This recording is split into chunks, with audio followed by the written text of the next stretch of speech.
Sci-Flix presents a classic sci-fi audiobook. You're listening to The Repairman by Harry Harrison. Welcome to this audiobook of The Repairman, a sharp and action-packed science fiction adventure by Harry Harrison, master of satirical sci-fi and the creator of the iconic stainless steel Rat series. First published in 1958 in Galaxy Science Fiction, this short story showcases Harrison's trademark blend of irreverent humor, rugged individualism, and technological chaos. Our story follows a lone service tech, an expert beacon repairman dispatched across the stars to fix a critical piece of navigation infrastructure. But there's a catch. The beacon is on a hostile planet filled with suspicious natives, arcane rituals, and a deep hatred for outsiders. Armed with little more than his toolkit and dry sarcasm, the repairman must navigate political taboos, avoid being burned at the stake, and complete his mission before the entire interstellar travel network starts unraveling. Will he outwit the locals and restore the beacon in time? Or will bureaucracy and superstition short-circuit the galaxy's most vital technology? Strap in for a clever, fast-paced journey through space and cultural collision with The Repairman by Harry Harrison.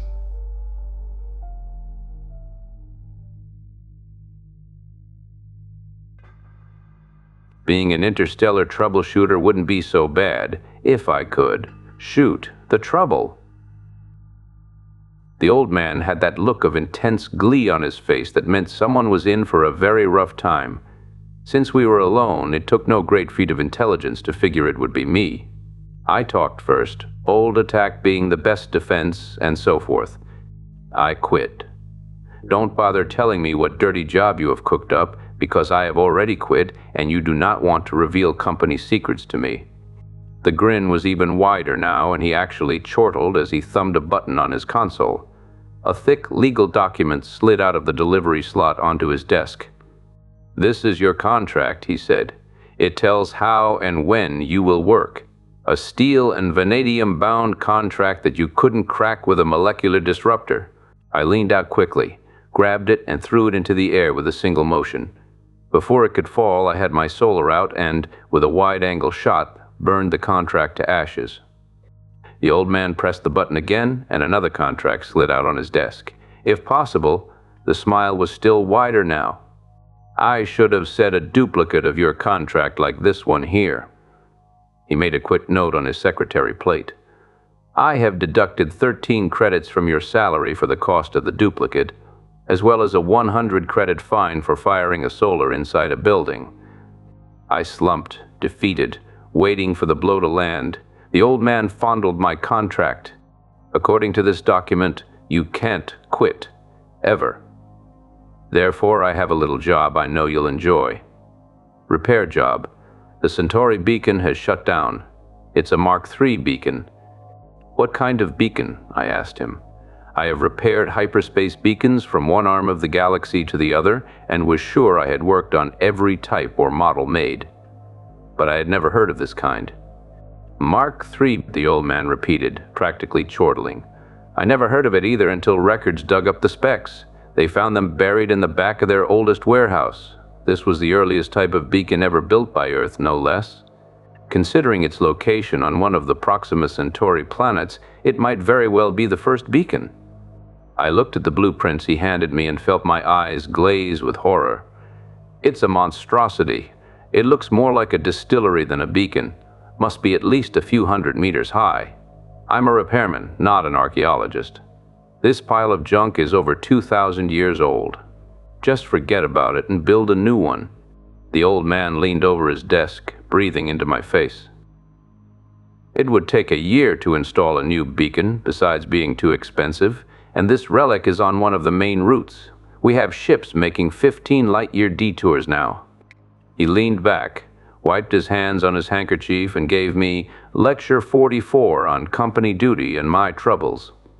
This department is officially called Maintenance and Repair, when it really should be called Troubleshooting.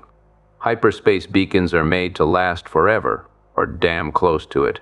When one of them breaks down, it is never an accident, and repairing the thing is never a matter of just plugging in a new part. He was telling me The guy who did the job while he sat back on his fat paycheck in an air-conditioned office. He rambled on. How I wish that were all it took. I would have a fleet of parts, ships, and junior mechanics to install them. But it's not like that at all. I have a fleet of expensive ships that are equipped to do almost anything, manned by a bunch of irresponsibles like you. I nodded moodily at his pointing finger. How I wish I could fire you all. Combination space jockeys, mechanics, engineers, soldiers, con men, and anything else it takes to do the repairs. I have to browbeat, bribe, blackmail, and bulldoze you thubs into doing a simple job. If you think you're fed up, just think how I feel. But the ships must go through. The beacons must operate. I recognized this deathless line as the curtain speech and crawled to my feet. He threw the Mark III file at me and went back to scratching in his papers. Just as I reached the door, he looked up and impaled me on his finger again.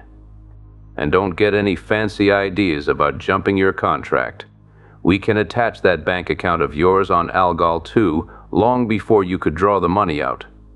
I smiled, a little weakly, I'm afraid, as if I had never meant to keep that account a secret. His spies were getting more efficient every day. Walking down the hall, I tried to figure a way to transfer the money without his catching on, and knew at the same time he was figuring a way to outfigure me. It was all very depressing, so I stopped for a drink, then went on to the spaceport. By the time the ship was serviced, I had a course charted. The nearest beacon to the broken-down Proxima Centauri beacon was on one of the planets of Beta Circinus, and I headed there first, a short trip of only about 9 days in hyperspace. To understand the importance of the beacons, you have to understand hyperspace. Not that many people do, but it is easy enough to understand that in this non-space, the regular rules don't apply. Speed and measurements are a matter of relationship, not constant facts like the fixed universe. The first ships to enter hyperspace had no place to go, and no way to even tell if they had moved. The beacons solved that problem and opened the entire universe. They are built on planets and generate tremendous amounts of power. This power is turned into radiation that is punched through into hyperspace. Every beacon has a code signal as part of its radiation and represents a measurable point in hyperspace. Triangulation and quadrature of the beacons works for navigation, only it follows its own rules. The rules are complex and variable, but they are still rules that a navigator can follow. For a hyperspace jump, you need at least 4 beacons for an accurate fix. For long jumps, navigators use as many as 7 or 8, so every beacon is important and everyone has to keep operating. That is where I and the other troubleshooters came in. We travel in well-stocked ships that carry a little bit of everything, only 1 man to a ship, because that is all it takes to operate the overly efficient repair machinery. Due to the very nature of our job, we spend most of our time just rocketing through normal space. After all, when a beacon breaks down, how do you find it? Not through hyperspace. All you can do is approach as close as you can by using other beacons, then finish the trip in normal space. This can take months, and often does. This job didn't turn out to be quite that bad. I zeroed on the Beta Circinus beacon and ran a complicated 8-point problem through the navigator, using every beacon I could get an accurate fix on. The computer gave me a course with an estimated point of arrival, as well as a built-in safety factor I never could eliminate from the machine. I would much rather take a chance of breaking through near some star than spend time just barreling through normal space, but apparently tech knows this too. They had a safety factor built into the computer so you couldn't end up inside a star no matter how hard you tried. I'm sure there was no humanness in this decision. They just didn't want to lose the ship. It was a 20-hour jump, ship's time, and I came through in the middle of nowhere. The robot analyzer chuckled to itself and scanned all the stars, comparing them to the spectra of Proxima Centauri. It finally rang a bell and blinked a light. I peeped through the eyepiece. A fast reading with the photocell gave me the apparent magnitude, and a comparison with its absolute magnitude showed its distance. Not as bad as I had thought. A 6-week run, give or take a few days. After feeding a course tape into the robot pilot, I strapped into the acceleration tank and went to sleep. The time went fast. I rebuilt my camera for about the 20th time and just about finished a correspondence course in nucleonics. Most repairmen take these courses. Besides, they're always coming in handy. The company grades your pay by the number of specialties you can handle. All this, with some oil painting and free-fall workouts in the gym, passed the time. I was asleep when the alarm went off that announced planetary distance. Planet 2, where the beacon was situated according to the old charts, was a mushy-looking, wet kind of globe. I tried to make sense out of the ancient directions and finally located the right area. Staying outside the atmosphere, I sent a flying eye down to look things over. In this business, you learn early when and where to risk your own skin. The eye would be good enough for the preliminary survey. The old boys had enough brains to choose a traceable site for the beacon, equidistant on a line between two of the most prominent mountain peaks. I located the peaks easily enough and started the eye out from the first peak and kept it on a course directly toward the second. There was a nose and tail radar in the eye, and I fed their signals into a scope as an amplitude curve. When the two peaks coincided, I spun the eye controls and dived the thing down. I cut out the radar and cut in the nose orthicon and sat back to watch the beacon appear on the screen. The image blinked, focused, and a great damn pyramid swam into view. I cursed and wheeled the eye in circles, scanning the surrounding country. It was flat, marshy bottomland without a bump. The only thing in a 10-mile circle was this pyramid, and that definitely wasn't my beacon. Or wasn't it? I dived the eye lower. The pyramid was a crude-looking thing of undressed stone, without carvings or decorations. There was a shimmer of light from the top, and I took a closer look at it. On the peak of the pyramid was a hollow basin filled with water. When I saw that, something clicked in my mind. Locking the eye in a circular course, I dug through the Mark III plans, and there it was. The beacon had a precipitating field and a basin on top of it for water. This was used to cool the reactor that powered the monstrosity. If the water was still there, the beacon was still there, inside the pyramid. The natives, who of course weren't even mentioned by the idiots who constructed the thing, had built a nice heavy, thick stone pyramid around the beacon. I took another look at the screen and realized that I had locked the eye into a circular orbit about 20 feet above the pyramid. The summit of the stone pile was now covered with lizards of some type, apparently the local life form. They had what looked like throwing sticks and arbalasts, and were trying to shoot down the eye. A cloud of arrows and rocks flying in every direction. I pulled the eye straight up and away and threw in the control circuit that would return it automatically to the ship.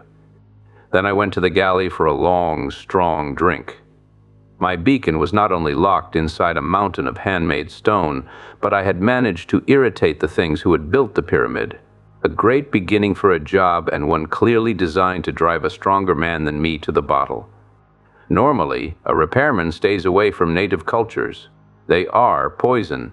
Anthropologists may not mind being dissected for their science, but a repairman wants to make no sacrifices of any kind for his job. For this reason, most beacons are built on uninhabited planets. If a beacon has to go on a planet with a culture, it is usually built in some inaccessible place. Why this beacon had been built within reach of the local claws, I had yet to find out.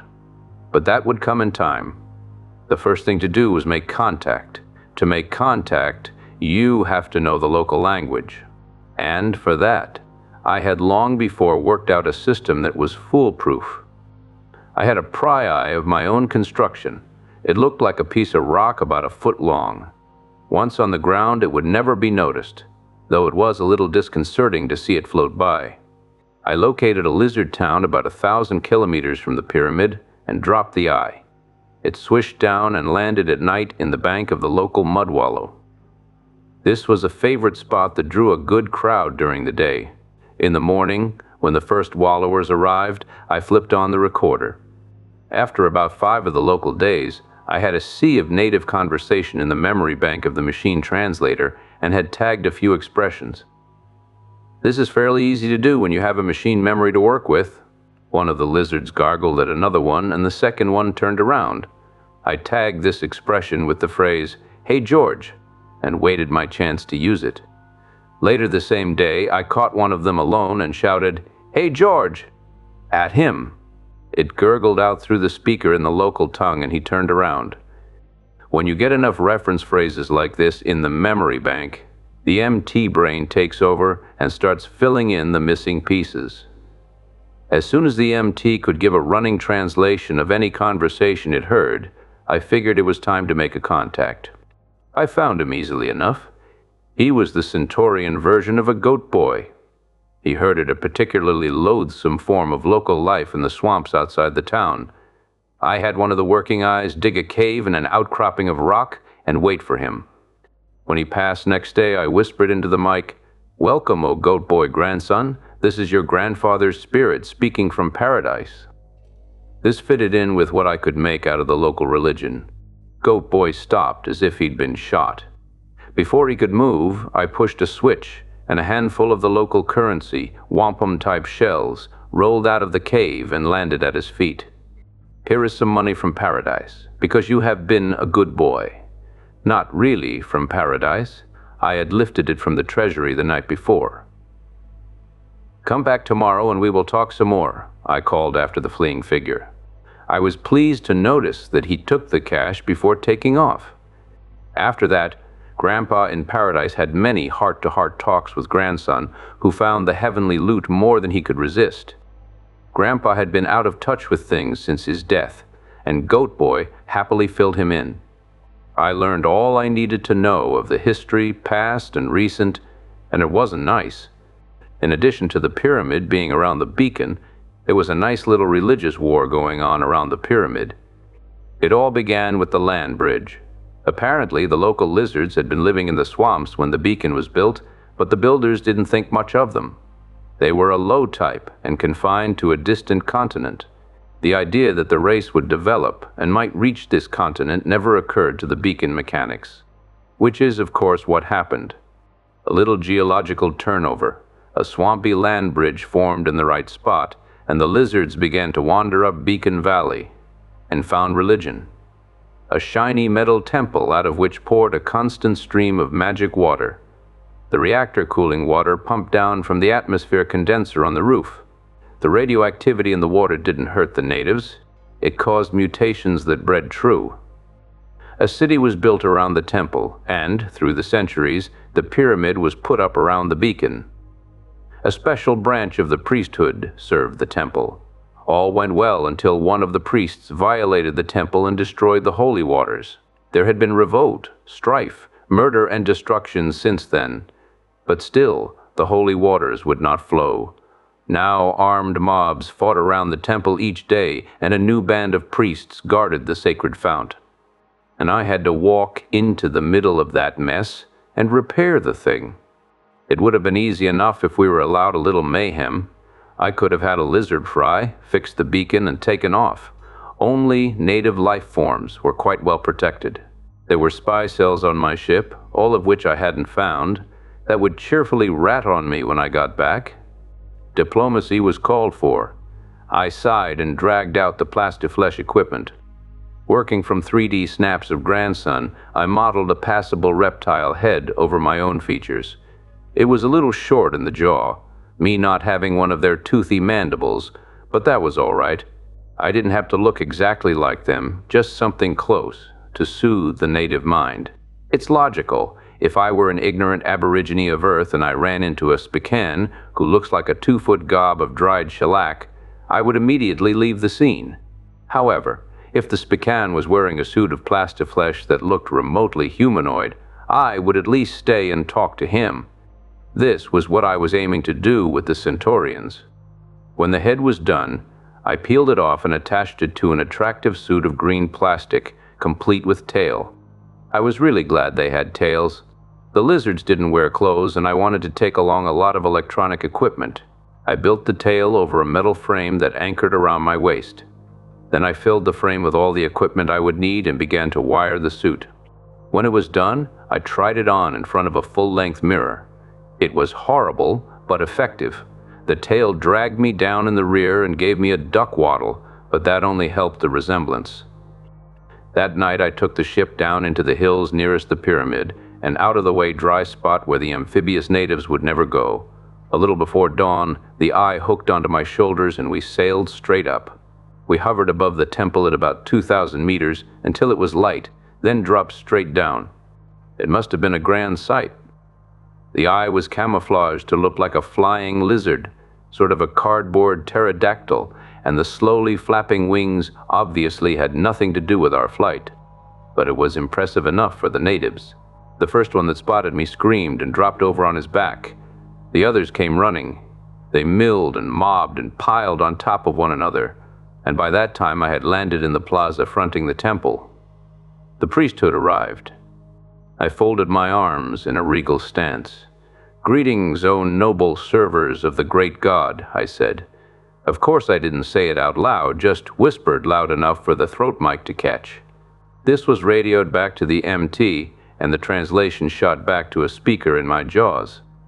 The natives chomped and rattled, and the translation rolled out almost instantly. I had the volume turned up, and the whole square echoed. Some of the more credulous natives prostrated themselves, and others fled screaming.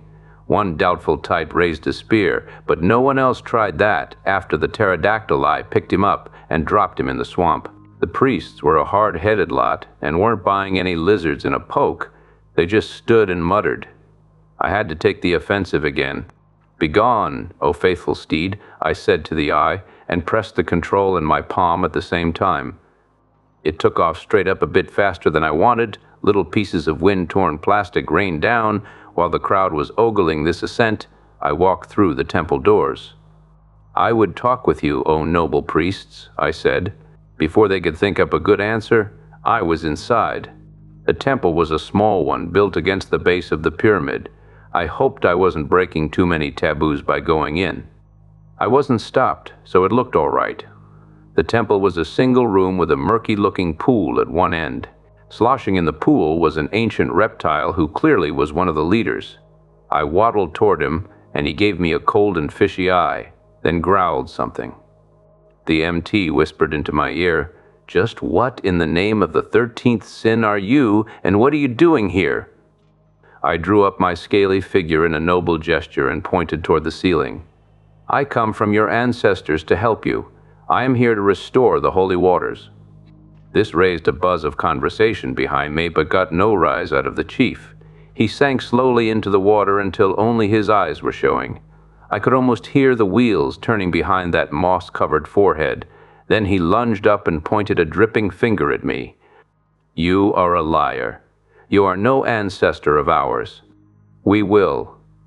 "Stop," I thundered before he got so far in that he couldn't back out.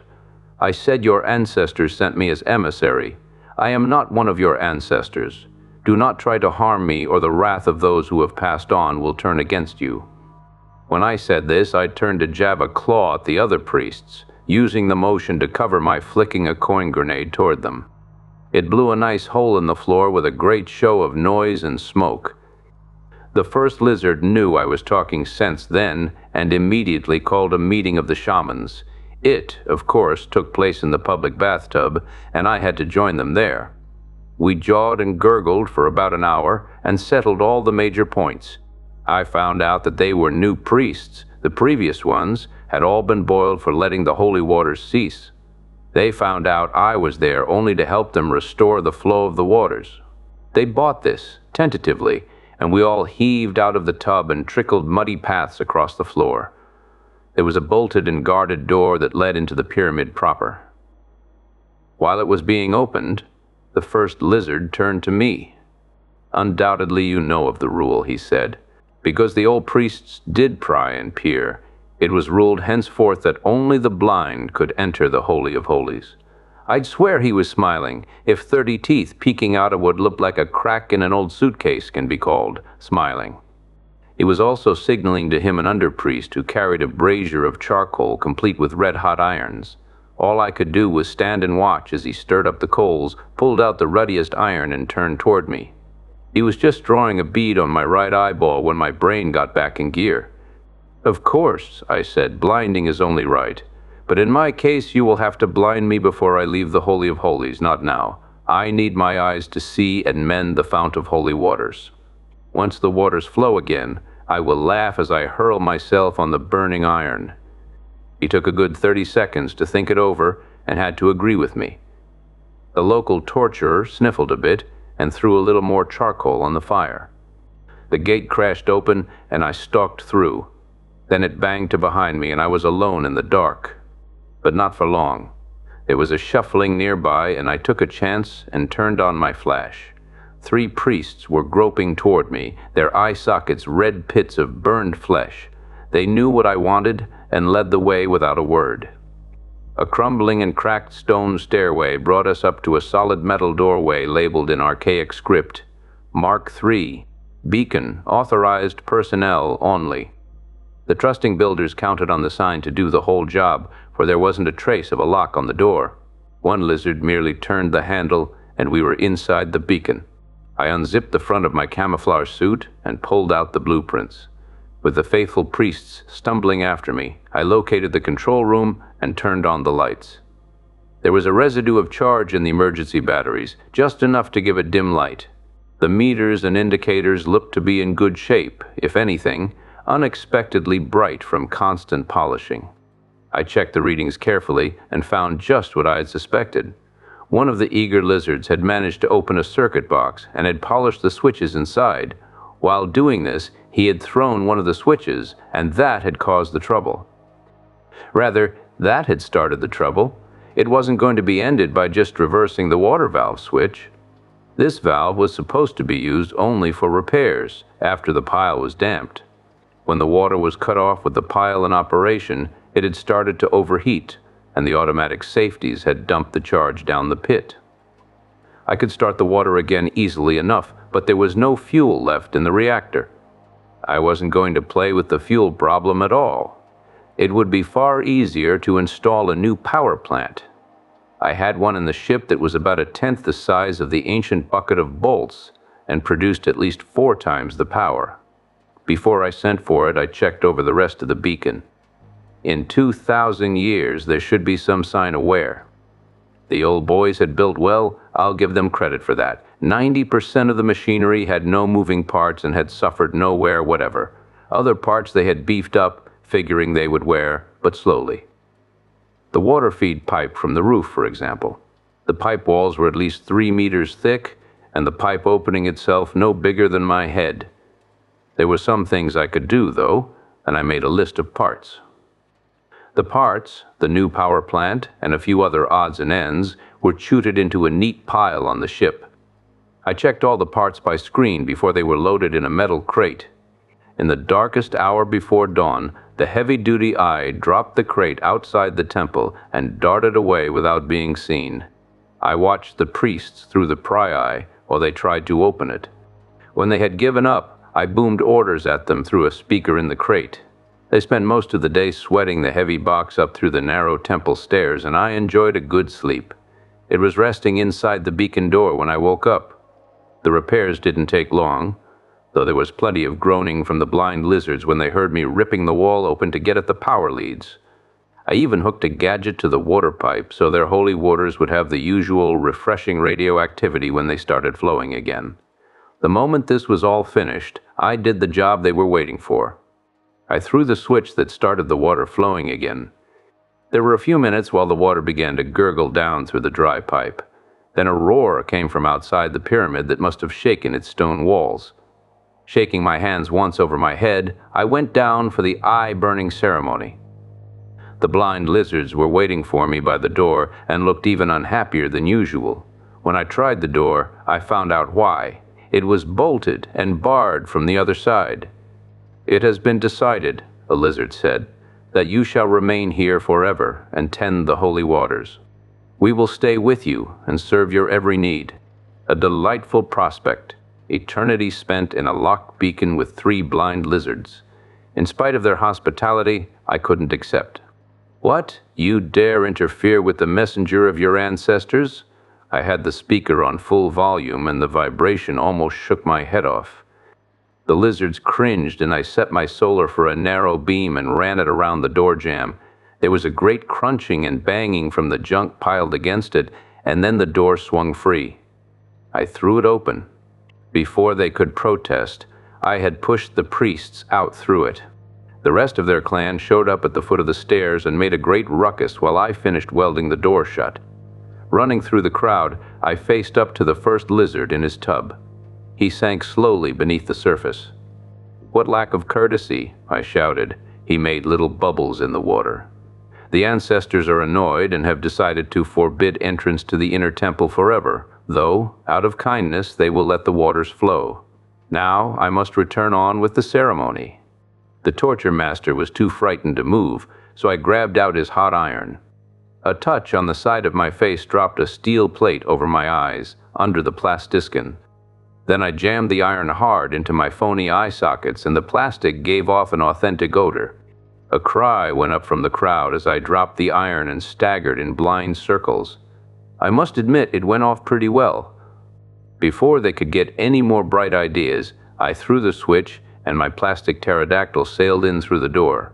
I couldn't see it, of course, but I knew it had arrived when the grapples and the claws latched onto the steel plates on my shoulders. I had got turned around after the eye burning, and my flying beast hooked onto me backward. I had meant to sail out bravely, blind eyes facing into the sunset. Instead, I faced the crowd as I soared away, so I made the most of a bad situation and threw them a snappy military salute. Then I was out in the fresh air and away.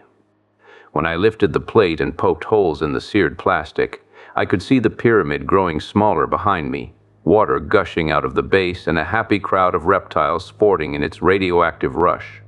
I counted off on my talons to see if I had forgotten anything. 1. The beacon was repaired. 2. The door was sealed, so there should be no more sabotage, accidental or deliberate. 3. The priests should be satisfied. The water was running again, my eyes had been duly burned out, and they were back in business. Which added up to 4. The fact that they would probably let another repairman in, under the same conditions, if the beacon conked out again. At least I had done nothing, like butchering a few of them, that would make them antagonistic toward future ancestral messengers. I stripped off my tattered lizard suit back in the ship, very glad that it would be some other repairman who'd get the job. The end.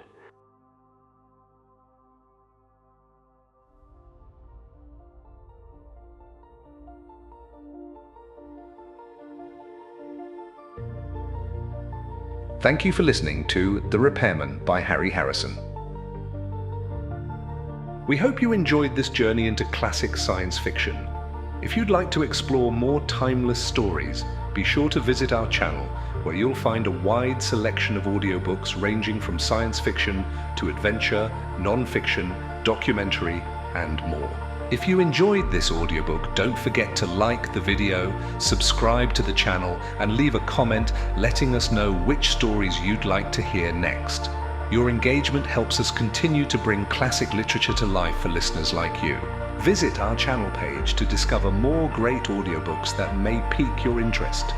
Thank you again for listening, and we look forward to having you with us on our next adventure.